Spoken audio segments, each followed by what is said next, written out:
Hello viewers, and welcome to the latest entry in the LOTR LCG progression series, a production by Cardboard of the Rings, the bi-weekly podcast about the Lord of the Rings, the card game, which is a living card game by Fantasy Flight Games. My name is Mitch, and with me as always is Matthew. Greetings. And today we're going to be taking a look at the 1 new hero card and 9 new player cards of the Watcher in the Water Adventure Pack. So, Matthew, why don't you go ahead and introduce us to our brand new hero? So, the Watcher in the Water introduces us to our very first repeat hero. We get a second version of Aragorn, this time belonging to the lore sphere. So many in the LOTR community have sort of nicknamed him Loragorn. And he is almost identical to his leadership version from the core set. This version of Aragorn has 12 threat cost, 2 willpower, 3 attack strength, 2 defense strength, 5 hit points. He's both Dunedain and Ranger, so he's missing the noble trait that the leadership version had. He also has Sentinel and a refresh action. Reduce your threat to your starting threat limit, and that's limited to once per game. You know, when this guy came out, I remember a lot of folks sort of saying this is the Strider version of Aragorn. Aragorn as he appeared in the beginning of the Fellowship of the Ring before we knew his name. And even the art sort of suggests that he's sitting there in Bree. To be completely honest, I don't have that much to say about this version of Aragorn, in large measure because he is almost identical to the leadership version. And, you know, he's good. I mean, you know, he's got good stats, of course, like we discussed during the core set review. It's nice that he is Sentinel, is a good defender. And I think restarting over on your threat, especially maybe if you're playing with higher threat heroes or something, is a way that sort of takes off some of the risk of starting with a high threat. Just like many players have noticed, and just like you pointed out, this definitely seems to be the Strider iteration of Aragorn, and I think it's fantastic because he's a lore hero. One of the best combos with this guy, since he starts the game with that Sentinel keyword, is a Burning Brand, so I can almost just picture him in my mind up there at Weathertop, you know, waving around the flaming torch and trying to ward off the encroaching Nazgul. The Burning Brand, if you will. Right, exactly. I think the biggest problem with this guy is, contrary to his leadership form, there's no way to get extra actions out of this very high threat hero, so it's great if you commit him to the quest, but if I want 2 questing power, maybe I'll be using somebody like Biffer for a threat cost of 7, or Frodo for a threat cost of 7. Speaking of Frodo, that's one of the best natural combos with Aragorn, just because if you're absorbing a lot of undefended attacks or just partially defended attacks, if Frodo is gaining you a ton of threat, that refresh action is certainly a fantastic way to just drop a tremendous amount of threats. In the very late game, his ability is certainly a good way for players to drop up to 20 or so threat in many circumstances. One thing you definitely want to keep in mind about his ability is that the action window during the refresh phase happens after you boost your threat and after you change the first player, so you have to ensure that under no circumstance are you at 49 threat as you're going into the refresh stage. You know, there's a few super obvious combos, I think, with him because the cards themselves mention him by name, one of which is Celebrian Stone, way back from the core set. If you can attach that to him, he, of course, gets +2 willpower, and this version of Aragorn would gain the Spirit resource icon. So you'd have Spirit and Lore, and if you added the new card we'll talk about in more detail later, Sword That Was Broken, he would also gain the leadership icon. So you could have, you know, a Aragorn with 5 willpower and 3 lore, leadership, and spirit resource icons, which could be pretty cool. I don't think there's too much else to say about Aragorn. Since he's lore, he's certainly got in-sphere healing effects, so not only can he be equipped with a Burning Brand, but he can be alongside a Daughter of the Nimrodel that's healing him consistently. Really, the only shame about this version of Aragorn is it prevents players from using the, in my opinion, pretty useful leadership version. Well, I think that about covers it for our hero. I'm sure that we're going to be taking another look at him just because so many of the player cards in this adventure pack specifically mention Aragorn. But looking at our leadership player cards, the first of which is a new event called Grave Cairn. With a cost of 1, it reads Response. After a character leaves play, add its attack strength to another character's attack strength until the end of the round. So this is yet another very low-cost event, certainly if you're taking advantage of chump blockers. So I think there are countless times in our videos where you block with something like a veteran axe hand or a vassal of the Windlord that ends up being killed, and then maybe you don't have quite enough attack strength to get through whatever enemy did the killing. I think this is certainly a fantastic way to add maybe 2 or 3 points onto an attacking character. If you've got effects like Unexpected Courage, or if you're running Dwarf Readying effects, perhaps you can gain benefit of this against more than one enemy. So, what are your thoughts? One thing I think that's nice about this card is it doesn't have to be your own character leaving play. It's if one of your own chump blockers leaves play or something, or one of your play partners' cards leaves play, you could still add it to one of your characters. The other, to me, the natural combo, I'm all surprised you didn't get to it first, was this would be perfect with a sneak attacked Gandalf, because then you'd get the 4 attack strength on someone else if Gandalf was sneak attacked during the questing phase or something. So I think it's a nice event. It's not one that I've ever played with, I don't think. But again, as we've said so many times, coming back and going through all of these cards again a second time, it's almost like they're getting a fresh look from me. And this is something that I'm interested in playing and seeing how it works. I definitely think that you pointed out something very important. So, unlike so many other card effects, this is not until the end of the phase. So this is indeed until the end of the round. Just like you mentioned, if you've got a character that bounces back into your hand during the quest phase, Gandalf can add his 4 attack strength to another character, like Gimli may be loaded up with Unexpected Courages. If you've got a Descendant of Thorondor that's dying intentionally so you can damage enemies in the staging area, this also works fantastically. I think this is great with a hero like Boromir, where he can essentially give himself unlimited attacks, especially if you're taking advantage of something like Dunedain Cache. This is an opportunity to at least potentially clear the board. You just need to make sure that you've got enough leadership resources and that you're making a very timely use of this card. Right. If you're planning on doing a lot of chump blocking, as we mentioned about a lot of other cards, you really can get a lot of use out of after a character leaves play events. There's this one, there's Valiant Sacrifice, there's Horn of Gondor. Lots of neat, low-cost cards in this game that deal with characters leaving play and getting some sort of nice added benefit, and this is just the latest installment of that. Sure, I could see this being put to tremendous use in a Prince Imrahil deck, so not only is a character dead, but Prince Imrahil readies, he gets a big attack boost, and then he can seek vengeance upon the enemy that did that killing. Really, the only other things I can think about is maybe if you're using effects like Ride to Ruin, where you have to sacrifice an ally, or Rear Guard. You can certainly trigger Grave Cairn, or if you just happen to inadvertently lose a questing character. So maybe if Bofur dies to a sudden pitfall during the quest phase, something like that, you can go ahead and toss another couple points of attack strength onto one of your combat characters. So, that brings us to the card I was mentioning just a few moments ago, Sword That Was Broken, which is a 3-cost attachment, which is also an artifact. It must attach to a hero. That hero gains the leadership resource icon, and if the attached hero is Aragorn, each character you control gets +1 willpower. So it's definitely, in some senses, a more expensive version than a song. There's really no reason to play this card unless you're putting it on Aragorn. Otherwise, just use the song that grants you leadership, Song of Kings.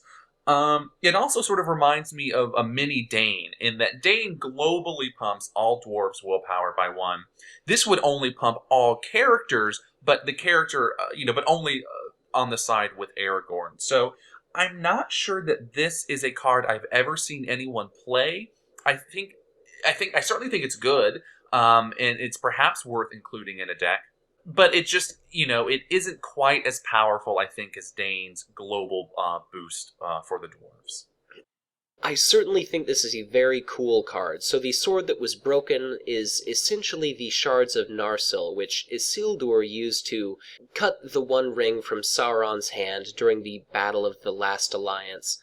I think that part of the effect of this card is certainly wasted if you're running the leadership version of Aragorn, although he does have the added benefit that you can afford this card a little bit faster, since it's got a resource match with him.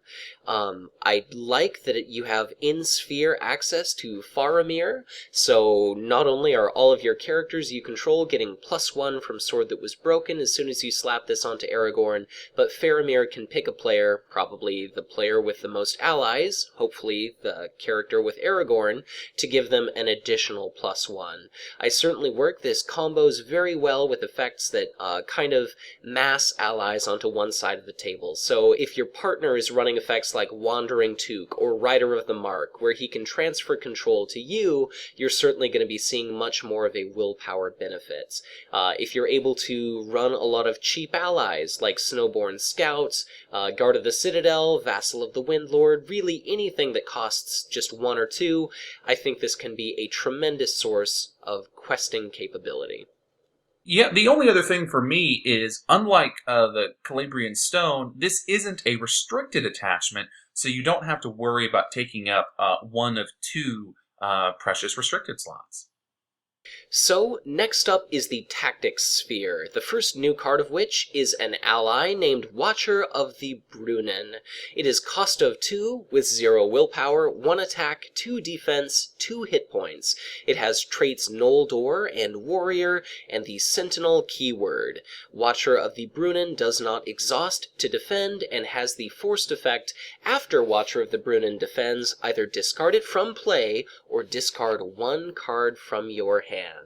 So, I certainly like that this begins the game with Sentinel. The natural comparison is Winged Guardian, so it's the same cost. It's nowhere near as hardy, but there's also not that constant resource upkeep. Certainly if players have a lot of card advantage, it kind of allows them to make use of a different resource, so the asset of cards in your hand instead of resources on the table. I guess the major problem is, if you're doing a lot of defending with this guy, it's pretty easy to run out of cards very quickly, especially considering that Tactics, at this point in the game, doesn't have any in-sphere card advantage effects. Yep, I don't have too much to add. Tactics is often, at a loss for cards, though I still think the Watcher is a little bit easier to keep in play than the Winged Guardians. I tend to have extra cards, especially maybe dead cards, like extra copies of Horn of Gondor or something that, I don't need the extras for. And so it's easier in that sense. But you're right, Mitch. He's very fragile. He can't take that much when it comes to enemies' attacks. I suppose we'll get to this card a little bit later. Arwen might be an easy way to boost up his defense to 3. Otherwise, pretty difficult to boost up defense in this game. Ringmail is one way to do so, except that has to go on a dwarf. So, and then the Dunedain warnings also have to go on, or those have to go on a hero. So there really isn't a way, at this point anyway, to boost his defense to make him an even better defender. So I like him. He's in a lot of my tactics decks, but, he's basically on par with the Winged Guardian in that they're pretty equal in the amount of damage that they can take. Really, the obvious thing to like about this guy, granted he's probably not going to be able to withstand very many enemy attacks, is theoretically he can defend against any number of attacks so long as you have cards to expend, whether you or another player are running effects like Barivore or Ancient Matham or perhaps Gleowine. And the only other thing I have to say about him is, much like Elro here, since he is going to be ready after a successful defense, he can certainly contribute his 1 attack strength to an attack. So while that certainly may not seem like much, maybe if you have a ton of allies, he's benefiting from an effect like 4 Gondor, or much more likely you're running something like Rivendell Blade. He's probably not the best recipient for that, but if you're running pretty low on cards, at the very least he has the traits for it. So that brings us to our final tactics card of this adventure pack, Rivendell Bow. It's an attachment that costs 1. It's both an item and a weapon. It must attach to a Noldor or Sylvan character or to Aragorn, limit 1 per character, and that attached character gains ranged. And if the character has a printed ranged keyword, it gets +1 attack strength during a ranged attack. I think this is great for ranged characters like Legolas from the core set. It's just another way to bump up their attack, and there aren't that many ways to do so. I'm not sure this is something that I would play on Aragorn because neither version of Aragorn that we have thus far in the game has the ranged keyword. So, I mean, it's a way to give him range that's cheaper than the Dunedain cash, but yeah, it could be worth it. Aragorn would have Sentinel and range, which of course having options is always nice. But when I've included this index, it's always gone on a character like Legolas or some other hero that has the printed range keyword. I definitely think that this is a great alternative to Dunedain Cash, so just like you pointed out, it's 1 point cheaper. You certainly get the additional benefit of if you just so happen to be making a ranged attack, if your character already had it, you get +1 attack strength. I like that maybe if your Legolas already has a couple of Dwarven Axes or Blades of Gondolin, then this is just limit 1 per character. It's not restricted, so you can do it as an additional effect. It's certainly not the most potent effect we've seen in the game thus far. I mean, this makes me think of a somewhat situational, somewhat more beneficial version of Dunedain Mark, brought into the tactic sphere. This is certainly an alright ability. Maybe on occasion you can play it on something like a Silverlode Archer, but I don't think we've really seen too many Noldor or Sylvan characters at this point. Aragorn making a ranged attack is alright, but 3 really isn't that astronomical. Right. At the end of the day, I think I'm just most bummed that this cannot go on Brand Son of Bane, and I think that's the largest drawback to this card. So moving along, let's go ahead and take a look at our spirit cards. The first of which is a unique ally named Arwen Undomiel, which for a cost of 2 has 2 willpower, 0 attack, 1 defense, and 2 hit points, just like the objective version that we've seen in the Red Horn Gate and Road to Rivendell. She has the Noldor and Noble traits, and reads response. After Arwen Undomiel exhausts, choose a character. That character gains Sentinel and +1 defense strength until the end of the round. So straight away, I think this is yet another ally where the cost absolutely cannot be beat. So 2 willpower for 2 resources I think is fantastic. If players are used to relying on effects like Dunedain Signal to give them Sentinel, or Dunedain Warning to give them a little bit of a marginal defensive boost, this is all of those different fantastic effects combined into one incredible card. I haven't played with her a whole lot in my own decks, but I've certainly played a lot of multiplayer games where my buddies have used Arwen to great effect. I don't use the Sentinel as much, typically, as I do the defense value, but it turns, at this point in the game, Dane or Denethor into just monster defenders with 4 defense strength, and it's just fantastic. She really is a great ally. I definitely agree. So not only is she committing solid willpower to the quest, but my Dane Ironfoot that's sitting there not using his action during combat, all of a sudden can lend his defensive strength to your side of the table, so that your potent attacking characters don't have to worry about defending, they can just stick to attacking like they do best.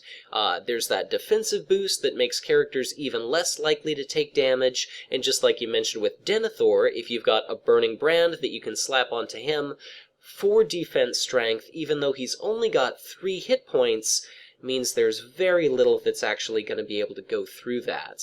This certainly goes great with any number of different readying effects, so if you've got one powerful defender that can ready multiple times, you can use Sentinel and the +1 defense again and again and again.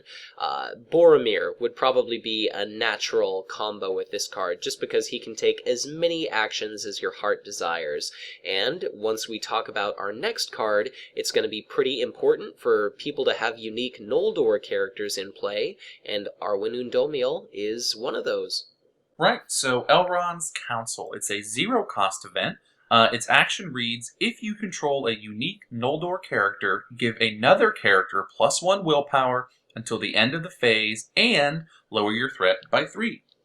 So, first off, there are 8 unique Noldor characters at this point in the game. Some of them are yet to come. There are 9 if you count the Arwen objective that appears in both the Road to Rivendell and the Redhorn Gate. Same objective, just in both sets. So there's quite a few options for unique Noldor characters. Many of them heroes, but some of them allies, and all pretty good. So by and large, it's great that it gives the +1 willpower, but a lot of times I'm just playing this card to lower my threat by 3. So in many ways, this is a much cheaper, easier to use version of the Galadrim's Greeting, and I really do think it's a fantastic card. Yeah, I think it's fantastic. I mean, you really can't go wrong. It doesn't cost you anything. If you've got a Noldor hero that starts the game on the table, you can play this right off the bat. Compared to something like Galadrim's Greeting, which is dropping threat by 6 for a cost of 3, this has no cost whatsoever, and not only does it drop your threat, but it also gives you a little bit of a marginal questing boost. I think this card is fantastic to help facilitate any reason that a player would want to drop their threat, so controlling which enemies are engaging which player. If someone's taking advantage of Boromir to give him countless actions, or if one player has Song of Eärendil in play, where they're kind of tanking all of the threats, or if you've got Frodo Baggins doing a lot of defending for you. I just think Elrond's Council is fantastic, and as we see more and more Noldor make their debut, this quickly becomes an elven staple. So, taking a look at our lore cards, let's go ahead and begin with an event called Shortcut, which is cost of 1, and it reads response. After a location enters play, exhaust a Hobbit character to shuffle that location back into the encounter deck. Then, reveal 1 card from the encounter deck and add it to the staging area. So, theoretically, this allows players to shuffle a very nasty location back into the encounter deck, but the obvious problem with this is you have to reveal another card and put it into play. This is not a free event, and it requires the players make use of either Bilbo Baggins, Frodo Baggins, or they use either of our Hobbit allies, which are Keen-Eyed Took or Wandering Took. So they have to be available, not committed to the quest, and then you have to exhaust them. And then you have to have stuff left over to deal with whatever you just revealed from the encounter deck. So, I suppose Fast Hitch would be helpful here if you wanted to commit Bilbo or Frodo to the quest and still have this as an option. As you mentioned, this certainly can get rid of some of the more nasty locations. The Brownlands always comes to mind when I think of nasty locations. To me, the time that this card would really come in handy is if you're trying to make a final quest push to win that particular quest. So if you get a location that makes you 1 or 2 threat or progress away from winning the quest, you could use Shortcut to get rid of that location that's going to prevent you from winning the game that turn, reveal something else that hopefully won't have a threat that's as high as that location. I think that's a pretty nit situation to make this card worthwhile. It's certainly nothing I've ever seen play. I appreciate the idea of it. Shortcuts often go awry. Certainly in my experience, that has been the case. So, thematically, I think it's a home run. But in the practicality of the actual game, I think it could be good, but it could just as likely be equal or worse than what you saw with the location. Yeah, I think the major problem with this card is we already have a host of pretty useful effects for dealing with locations. For example, if you don't already have an active location, maybe you can play Strider's Path. So for the same cost, you can just transfer it into your active location slot, and you won't trigger any sort of nasty travel effect. Of course, that won't let you bypass a while active effect, so that might be one reason why players want to use a card like this. Another alternative is maybe you just want to allow the location to sit there in the staging area, but you don't want to deal with its high threat value.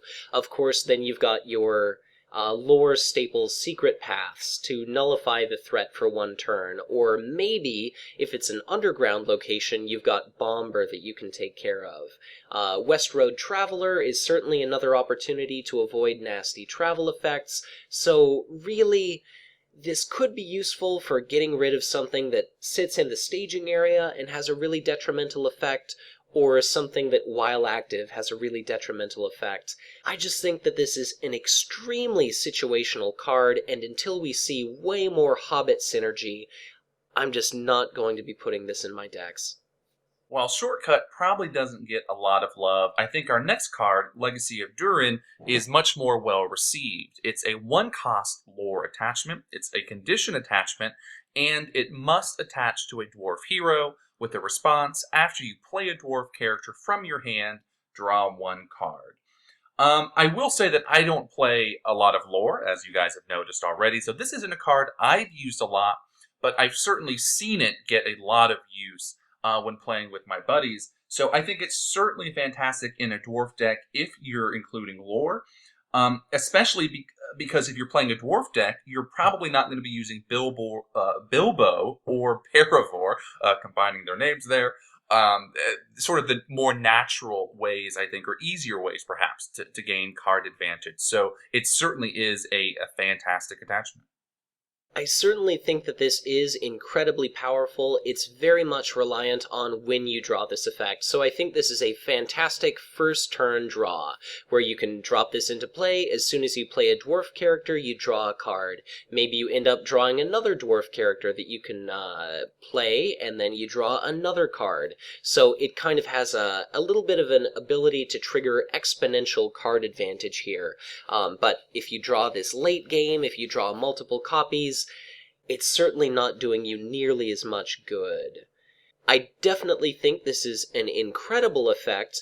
Really, the only thing for players to keep in mind is the simple mistake where this only triggers when you play a dwarf character from your hand, not put into play. So effects like Bofur or some events that we're going to end up seeing way down the line are not going to be able to trigger this attachment. But nevertheless, if you're playing a dwarf deck and you have access to the lore sphere, this is definitely a card that you probably want to run at least 2 copies of, and be sure to include as many allies as possible. So, the final card of this adventure pack is the neutral attachment Resourceful. So, for a cost of 4, this has Secrecy 3, and it reads, attached to a hero you control, attached hero collects 1 additional resource during the resource phase each round. So, I think this is certainly a powerful motivator for anyone that was considering running a secrecy deck, just because as soon as you pay 1 resource for this, it begins paying for itself and then generating for you a ton of additional resources. The only problem with this is it's massively expensive if you don't have that secrecy threshold, and you cannot play this on any other players. Yeah, you pretty much said it all. It's only worthwhile, I think, in a secrecy deck, because if you could pay the 4 resources in a non-secrecy deck to pay for this attachment, I don't think you would need it. So, yeah, this is I think one of the first secrecy cards, at least in my mind, that is purely secrecy only. Some of the others I could see potentially including in your decks, even non-secrecy decks. This one, absolutely not.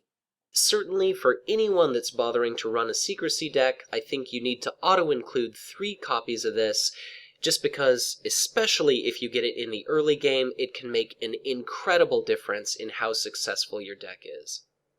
Well, so now that we've taken a look at our new hero and 9 new player cards, any final thoughts about this adventure pack, Matthew? Well, as with most adventure packs, I think this is a mixed bag. Certainly the hero is useful and seen in a lot of decks. The Watcher of the Brunnen is pretty good. Arwen's fantastic. Elrond's Council is fantastic. Legacy of Durin's good. I definitely think this adventure pack is a step up from the first 2 in the Dwarrowdelf cycle. But still, like I said, a mixed bag. It's not fantastic. It's not the worst, like the first 2 weren't all that hot. But yeah, I think it's definitely many of these cards are a nice addition to our card pool, and I'm sure we'll be playing with many of these soon. Yeah, I think it is a little too bad that now that we've kind of taken a step away from including a lot of different secrecy cards, our opinion of a lot of these is definitely a little bit more favorable. I've certainly put our new lore version of Aragorn to very good use.